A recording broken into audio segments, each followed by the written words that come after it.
Sahaba radiyallahu anhum, they asked Rasulullah sallallahu alaihi wasallam, Ya Rasulullah, what about the blood that falls, the blood of the woman, the menstrual blood falls on the dress, and what are we supposed to do with that? Rasulullah told, wash it, clean it, and leave it. Wash it, clean it, and leave it. Now the question arises here is, what are the three properties of water? Taste, color, and smell. Similarly, there are three properties of impurities as well. What are those? Same thing, taste, color, and smell.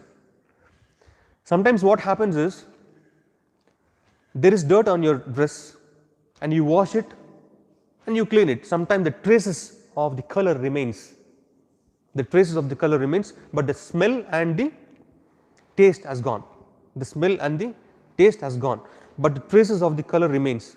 For example, if the blood falls on your dress, you wash it, the smell and the taste goes, but sometimes what happens?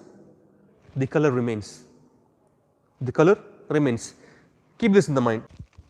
During time of Rasulullah sallallahu alaihi wasallam, the female Sahabi, they used to wash, and sometimes the blood stain used to stay on their cloth. That's when they were worried. And the next hadith says that even if the stain stays back, you have washed it, the taste and the smell has gone, you can utilize it. Sometimes somebody asked me a question a couple of days ago. He's a doctor, and they do surgeries, and obviously the blood falls on their dresses, and sometimes what happens, even after washing, the stains remain on the dress.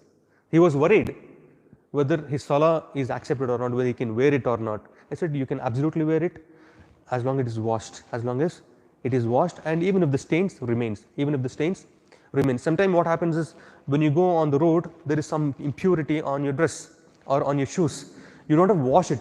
You will just, rub it on the earth, and it removes the traces of the impurity, but some color remains it, but smell and taste has gone.